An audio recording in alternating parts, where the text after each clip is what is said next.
Wah, halo, assalamualaikum warahmatullahi wabarakatuh.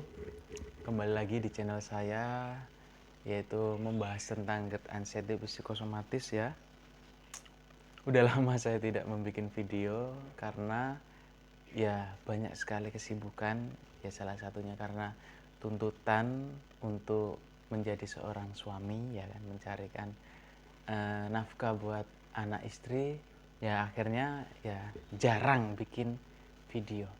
Dan di sini saya ingin membuat video lagi, insya Allah diusahakan kalau mampu tiap hari ya tiap hari, walaupun hanya 5 menit atau mungkin 10 menit. Yang penting saya bisa membantu sedikit-sedikit memberitahu tentang ilmu tentang anxiety psikosomatis, ya, asam lambung. Saudara, sebenarnya kenapa sih kita bisa sampai kena penyakit ini, penyakit yang aneh, penyakitnya sensasi 1001 sensasi, penyakit yang diobati nggak sembuh, penyakit yang sudah kita coba terapi di mana-mana juga sama, tidak ada hasilnya, ya kan? Dan rasanya itu aneh dan sangat-sangat aneh. Kita ini kalau dicek ya normal, ya kan, kesehatannya normal, tapi kenapa sakit kita itu serasa mengalahkan orang yang mempunyai sakit jantung asli, ya kan, orang yang diabetes, orang yang penyakitnya sudah parah-parah, mereka masih bisa menikmati hari-hari ya, walaupun ada rasa sakit, tapi tidak seperti orang GERD anxiety psikosomatis, ya kan. Itu rasanya itu sangat sangat sangat, Masya Allah, ya kan, sangat luar biasa. Nah di sini saya ingin membahas kenapa sih bisa kena itu. Nah sebenarnya sensasi-sensasi yang kita rasakan itu hanyalah buahnya, ya kan? Buah. Jadi saya gambarkan seperti pohon. Nah buah itu akan berbuah ketika eh, akarnya ini masih ada atau pohon ini masih hidup. Nah saya gambarkan anxiety psikosomatis itu seperti pohon. Nah sensasi itu hanya buahnya. Nah, buah ini bisa tidak muncul lagi, bisa tidak berbuah lagi ketika akarnya dipotong, gitu ya. Nah, saya dulu menerapkan sembuh juga tanpa obat. Saya bukan dokter, saya bukan ahli medis, ataupun saya bukan tukang terapi, bukan, ya kan. Saya hanya mantan penderita GERD anxiety psikosomatis, sama kayak kalian yang setiap hari dulunya Masya Allah rasanya banyak sekali parno-parno, takut-takut dan lain sebagainya, ya. Jadi sensasi itu hanyalah buahnya.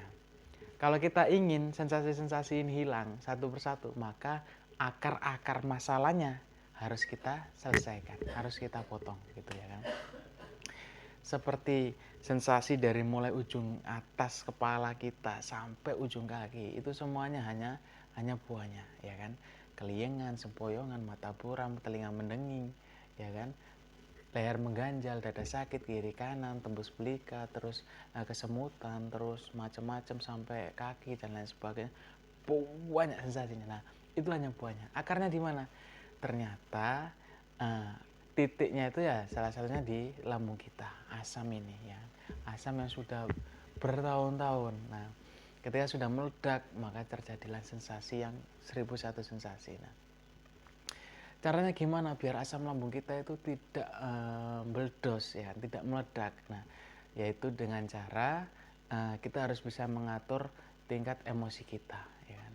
Terus ego kita, terus rasa tidak bisa menerima dengan keadaan, terus banyak sekali, ya kan. Nah, akar masalahnya ini kita cari. Kita raba diri kita. Nah, introspeksi diri bahasanya. Kalau bahasanya itu introspeksi diri. Saya ini sebagai manusia ini seperti apa?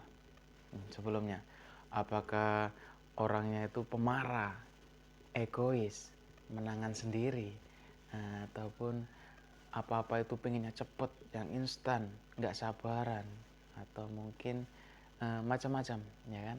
Yang intinya itu mengarah ke hal-hal yang negatif, ya, hal-hal yang negatif. Ketika punya kerjaan, pengennya cepat selesai, tes. Kadang badan capek pun dipaksa, ya.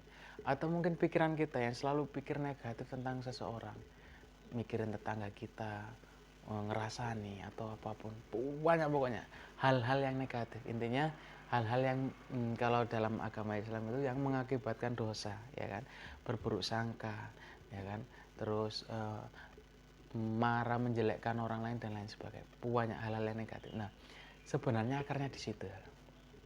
Ketika kita sudah bisa mengintrospeksi diri, oh ternyata saya dulu itu pemarah, oh ternyata saya dulu ini suka menyalahkan orang lain, ternyata dulu saya itu egois, nggak mau kalah, menangan sendiri, ya kan.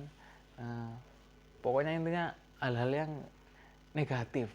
Nah, ketika kita sudah sadar, ya kan, nah, mungkin kalau yang sudah berkeluarga mungkin sering marah sama istri, marah sama anak, tidak terima dengan keadaan, atau mungkin kepikiran tentang pekerjaan, kok sulit nyari uang, ataupun macam-macam, ya permasalahan pokoknya. Yang di situ tanpa kita sadari, ternyata itulah akar masalahnya. Nah, ketika kita sudah bisa menganalisis akar masalah, nah kita coba untuk berdamai, ya kan. Mungkin yang sebelumnya kita ini suka marah, nah ketika kita menjalani hari-hari, kita coba menjadi orang yang sabar, ya kan? Orang yang bisa menerima dengan keadaan, orang yang bahasanya itu gimana sih caranya biar saya ini jadi orang baik. Nah, ketika hal-hal itu sudah kita praktekkan terus menerus, maka dalam tubuh kita itu ada penerimaan, ya kan. Tubuh kita bisa berdamai, tubuh kita bisa menerima keadaan, ya. Kita sudah seperti itu, maka gas yang ada di lambung ini semakin berkurang setiap harinya sampai tubuh kita itu terasa nyaman. Makanya banyak orang yang punya asam lambung ketika sudah sembuh, dia bisa menikmati makanan yang dulu dia pantang. Karena apa? Karena asam lambungnya sudah hanya ada di lambung saja, tidak sampai meledos, tidak sampai memberontak kemana-mana gasnya. Karena apa? Pikiran tenang, hati gembira, hati nyaman, bisa menerima keadaan walaupun hidupnya susah, ya kan, cari uang susah tapi bisa menerima. Nah, itu bentuk tubuh kita bisa menerima. Nah, ketika kita sudah seperti itu, maka sensasi-sensasi atau buah-buah yang saya omongan di awal, dia akan hilang dan hilang. Karena akarnya ini sudah nggak ada, ya.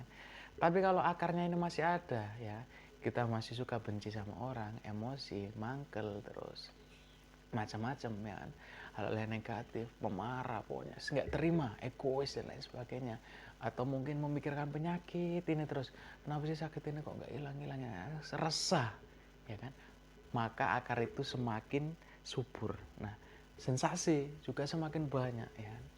Hal-hal yang dulu tidak pernah kita rasa itu akan bermunculan, keliengan, sempoyongan, mata buram, telinga mendenging, ya, leher mengganjal, dada sakit kiri kanan, terus perut sakit, perut kram, perut kembung, macam-macam sampai kaki. Nah itu syaratnya dari saya, tolong diterapkan introspeksi diri, diraba dirinya, kalau perlu ditulis di buku. Kekurangan Anda seperti apa? Hal-hal negatif yang dulu sering Anda lakukan apa? Nah, ya. Cukup di sini dulu. PR buat kalian yang masih mempunyai sakit GERD, anxiety, psikosomatis, catat, ya kan. Oh iya, saya dulu suka marah. Oh iya, saya dulu ternyata suka tidak terima dengan keadaan. Karena nyari uang susah, atau mungkin saudara-saudara saya seperti ini, teman saya seperti ini, dan lain sebagainya. Catat, ya apa. Kalau perlu kita berdamai, saya maafkan, saya terima, ya, berdamai sampai pikiran, hati merasa tenang. Oke? Salam sehat dari saya, Abdul Rozak. Kalau memang pengen sharing-sharing lebih dekat dengan saya, bisa komen, ya, like and share. Nanti komen, barangkali ada yang minat dengan hal yang lebih lanjut, bisa nanti insya Allah saya kasih nomor saya. Salam sehat dari saya. Wassalamualaikum warahmatullahi wabarakatuh.